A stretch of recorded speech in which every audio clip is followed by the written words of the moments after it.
नमस्कार, मी भाऊ तोरसेकर. तुम्ही बघत आहात प्रतिपक्ष. मित्रांनो, निवडणूक संपून गेलेली आहे. जे निकाल लागायचे ते लागलेले आहेत आणि कोणाची पडझड झाली आहे, कोणाला फायदा मिळाला आहे, हे सगळं चालू द्या. पण मी आत्तापर्यंत तुम्हाला माहिती आहे, गेल्या 7-8 दिवसामध्ये निकाल लागल्यापासून मी असं कुठेही विश्लेषण एखाद्या विशिष्ट मतदारसंघाला धरून केलं नाही. अगदी बारामती या एका लोकसभा मतदारसंघावर मी अनेक व्हिडिओ केले, पण निकाल लागल्यानंतर मी त्याविषयी फारशी चर्चा उहापोह केलेलं नाही. पण एका मतदारसंघाविषयी मला अगत्याने बोलावंसं वाटतं. तो मतदारसंघ आहे सिंधुदुर्ग रत्नागिरी.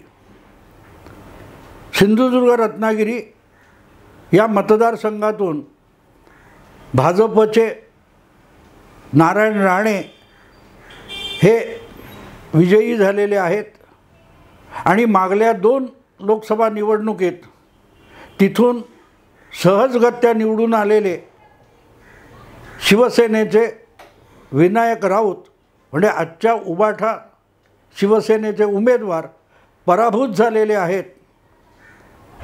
आणि म्हणूनच या मतदारसंघाला विशेष महत्त्व आहे.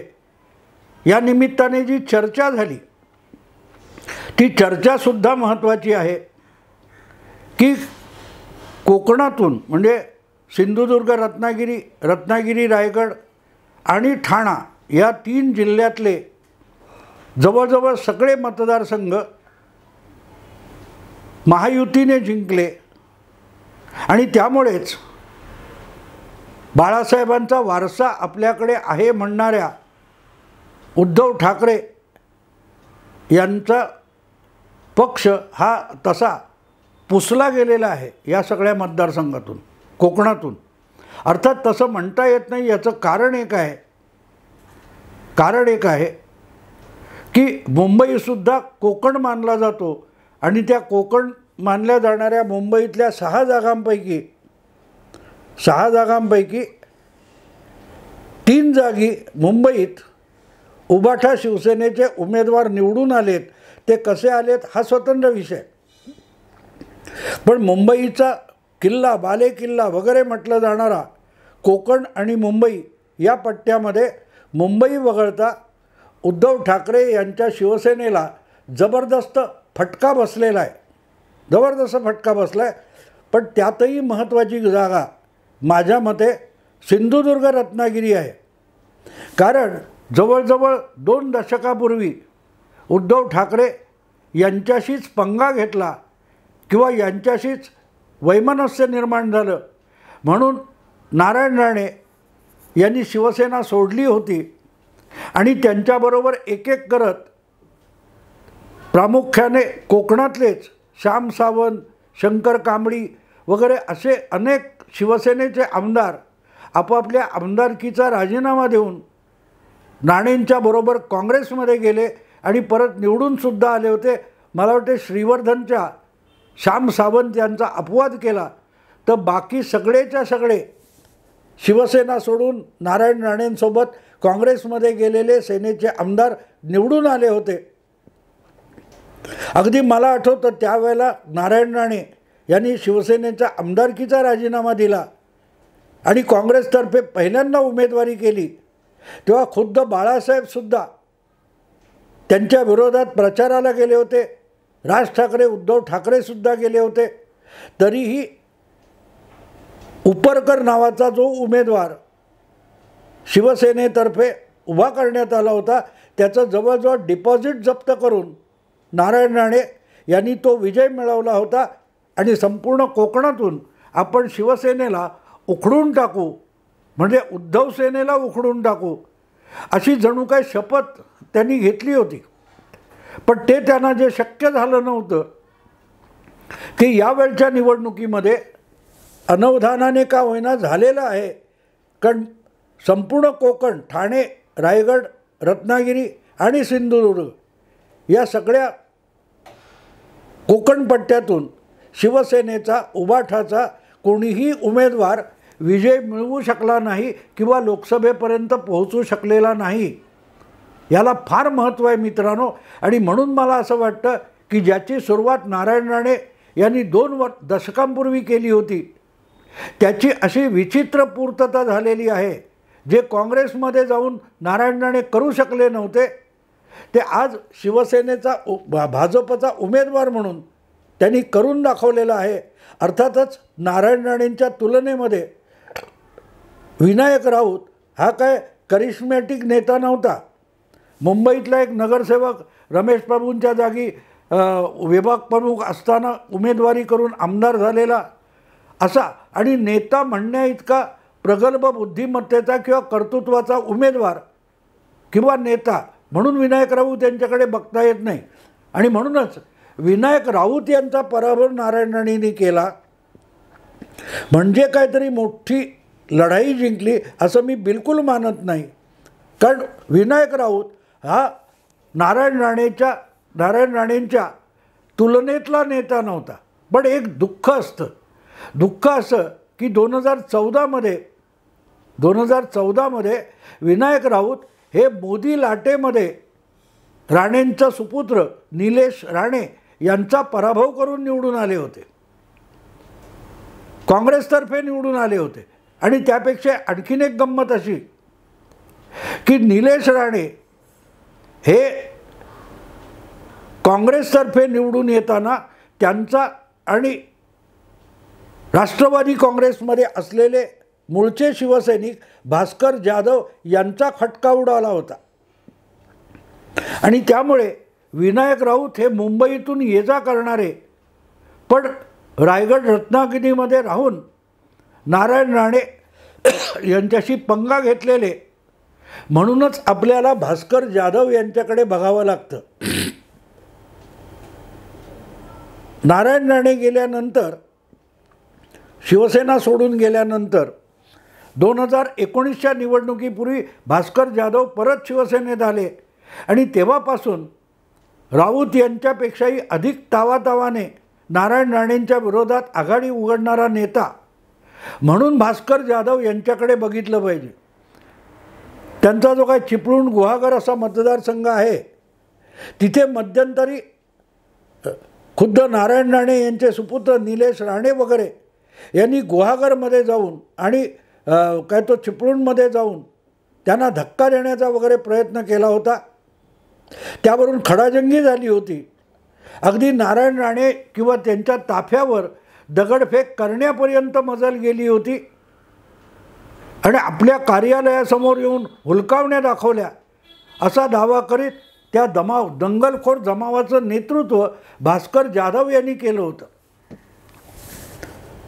2019च्या निवडणुकीपूर्वी शिवसेनेत आलेले भास्कर जाधव हे त्याच्या आधी मला वाटते 2 किंवा 3 टर्म राष्ट्रवादी काँग्रेसमध्ये होते.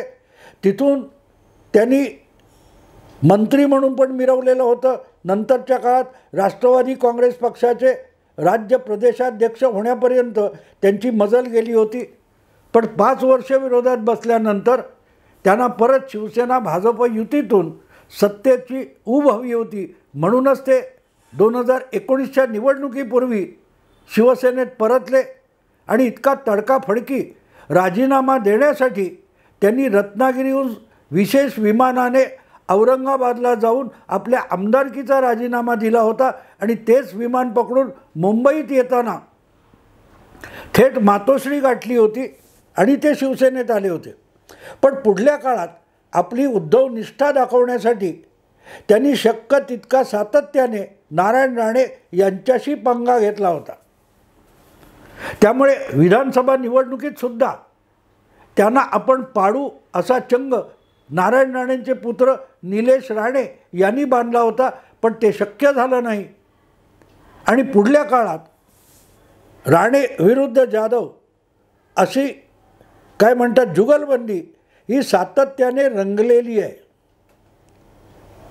अशा परिस्थितीमध्ये आपण जेव्हा नारायण राणे यांचा सिंधुदुर्ग रत्नागिरीमध्ये विजय होतो तेव्हा एक गोष्ट साफ लक्षात घ्यावी लागते की नारायण राणे आणि त्यांचे 2 पुत्र यांचं पुढचं टार्गेट हे भास्कर जाधव असणार आहे. भास्कर जाधव हे आता त्यांचं पुढलं लक्ष असणार आहे.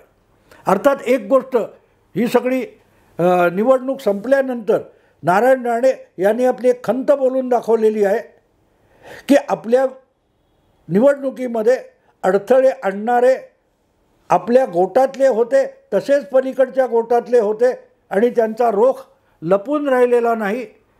शिंदे यांच्या ओरिजिनल शिवसेनेतले आजचे मंत्री उदय सामंत आणि त्यांचे बंधू किरण सामंत या दोघांकडे नारायण राणे यांचा रोख होता. पण आगामी विधानसभा निवडणुकीत भाजपला आणि महायुतीला यश मिळवायचं असेल तर आता पक्षांतर्गत किंवा आघाडी अंतर्गत फार मोठे हेवे दावे मांडले जाऊ शकणार नाहीत. आणि म्हणूनच नारायण राणे यांच्या लोकसभेतील विजयानंतर पहिलं लक्ष हे उदय सामंत किंवा किरण सामंत असू शकणार नाहीत. पण दुसरीकडे विरोधीच गोटात बसलेले आणि सतत टिवल्या बावल्या करणारे भास्कर जाधव यांना धडा शिकवणं हा म्हणूनच नारायण राणे यांच्यासमोरचं पहिलं टार्गेट असेल. पहिलं टार्गेट ही याला सरळ करतो. आणि ही गोष्ट आजची नाही मित्रांनो, मला आठवतं त्याप्रमाणे 4.5 वर्षापूर्वी विधानसभा निवडणुका चालू असताना आणि शिवसेना भाजप युती असतानासुद्धा निलेश राणे हे उघडपणे भास्कर जाधवना त्यांच्या चिपळूण वगैरे जो मतदारसंघ आहे तिथे पराभूत करण्याच्या गर्जना आणि डरकाळ्या फोडत होते. आता तर उघड प्रतिस्पर्धी गटामध्ये आहेत दोघे. आणि म्हणून मला असं वाटतं की किरण सामंत किंवा उदय सामंत हा विषय सवडीने बघता येईल. आपण कोकणातून निवडून आलो, सिंधुदुर्ग रत्नागिरीमध्ये भाजपचा किंवा महायुतीचा झेंडा फडकवला, त्यानंतर आपलं मुळात आघाडीमध्ये युतीमध्ये आणि पक्षामध्ये वजन वाढवण्यासाठी नारायण राणे यांचं पहिलं लक्ष हे कोकणामध्ये महायुतीचे अधिकाधिक आमदार निवडून आणण्याकडे असेल. तर मग उदय सामंत यांच्याशी जे अंतर्गत धुसफूस किंवा भांडण आहे त्याला आत्ता अधिक चूड लावली जाणार नाही. तो भडका उडेल असा आत्ता प्रयत्न होणार नाही. उलट त्यापेक्षा सत्तेत राहिलं तरच तुम्हाला बाकीचे मोठे डावपेच खेळता येतात. आणि म्हणून सत्ता आपल्या गोटाकडे, आपल्या पक्षाकडे, आपल्या आघाडीकडे आली पाहिजे. ही साधी गोष्ट नारायण राणेंना बरोबर कळते. आणि म्हणूनच आत्ताच्या क्षणी मित्रपक्ष असलेल्या शिवसेनेतल्या उदय सामंत किंवा किरण सामंत यांच्याशी 2 हात करण्याचं लक्ष नारायण राणे ठेवू शकत नाहीत. सतत 10 वर्ष टिवटिव करणाऱ्या विनायक राऊत यांचा सुपडा साफ केल्यानंतर म्हणूनच पुढलं लक्ष त्याच पठडीत पुढे सरकणारे जे भास्कर जाधव आहेत त्यांचाही सुपडा साफ करणं हे नारायण राणे यांचं पहिलं लक्ष असू शकतं. हे मी म्हणतो त्याचं कारण आहे. आणि त्याला अगदी एकनाथ शिंदे यांच्यापासून भाजपकडून सुद्धा बळ मिळू शकतं. तुम्हाला आठवत असेल तर उद्धव ठाकरे मुख्यमंत्री होते. अशा वेळेला विरोधात बसलेल्या भारतीय जनता पक्षाच्या 12 आमदारांना फालतू काहीतरी कारण देऊन 1 वर्षासाठी विधानसभेतून निलंबित करण्याचं नाट्य याच भास्कर जाधव यांनी घडवून आणलं होतं.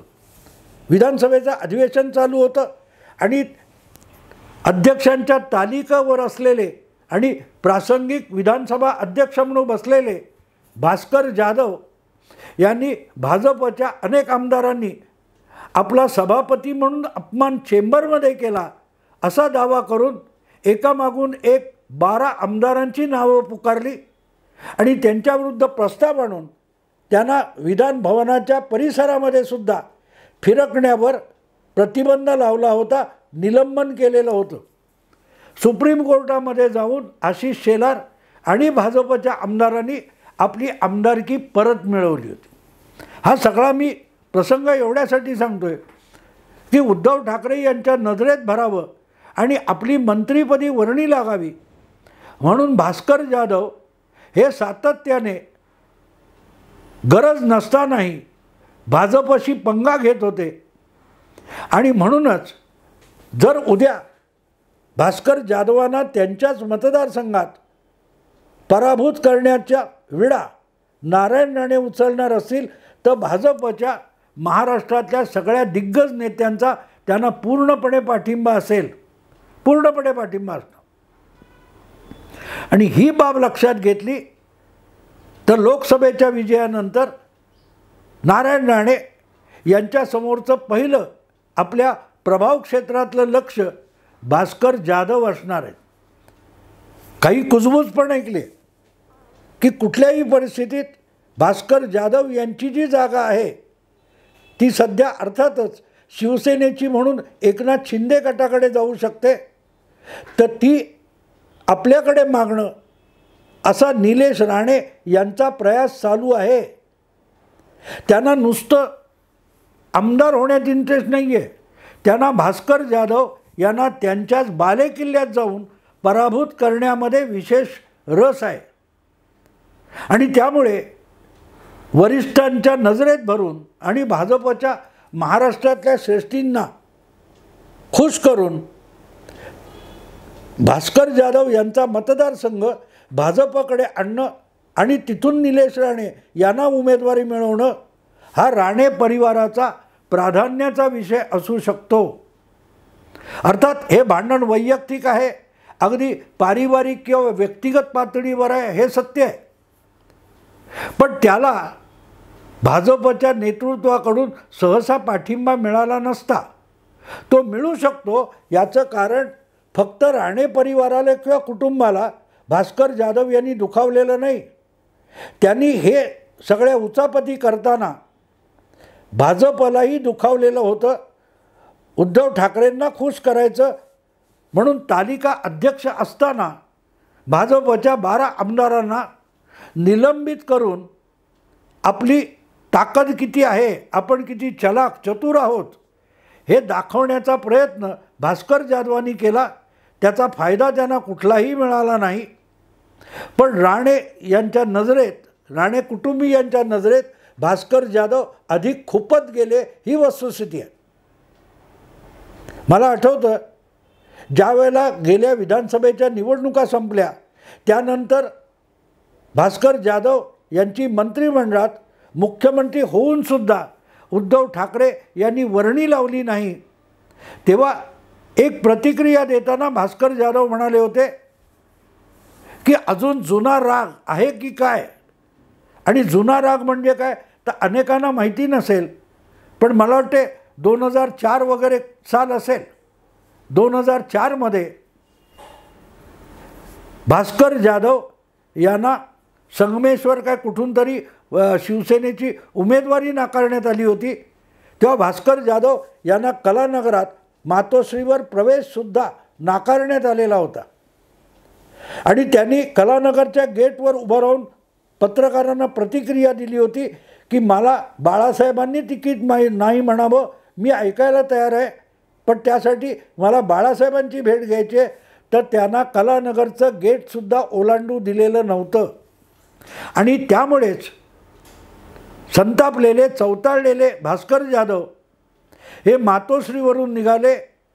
ते सरळ सरळ राष्ट्रवादी काँग्रेस पक्षात गेले आणि राष्ट्रवादी काँग्रेस पक्षाची उमेदवारी मिळवून त्यांनी शिवसेनेच्या उमेदवाराला त्या चिपळूण, गुहागर, काय तो संगमेश्वर त्या मतदारसंघात पराभूत केलं होतं.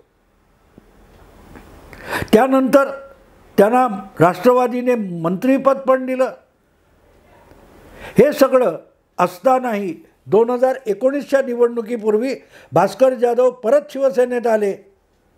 आणि त्यांना आठवत काय होतं की त्यावेळेला आपण उद्धवरावांनी आपल्याला तिकीट नाकारलं आणि म्हणून आपण राष्ट्रवादीत गेलो. तो राग आजसुद्धा उद्धव ठाकरे मनात साठवून आहेत का, हा प्रश्न त्यांनी उद्धव ठाकरे मुख्यमंत्री झाल्यानंतर विचारला होता. असो, मुद्दा इतकाच आहे की हे सगळं करताना भास्कर जाधव यांना आता विधानसभा निवडणुकीत उमेदवार भाजपचा कोणीही असेल, पण सामना लोकसभा जिंकणाऱ्या नारायण राणे यांच्याशी करायचा आहे, याचा विसर पडता कामा नये. यस, विसर पडता कामा नये. आणि म्हणून परिस्थिती सरळ आहे मित्रांनो. नारायण राणे आणि त्यांच्या दोन्ही सुपुत्रांचं विनायक राऊतांना संपवल्यानंतर पुढलं लक्ष भास्कर जाधव हेच असणार आहेत. आत्ता इथेच थांबतो. आवडलं लाईक करा, शेअर करा, सबस्क्राईब करा. नमस्कार.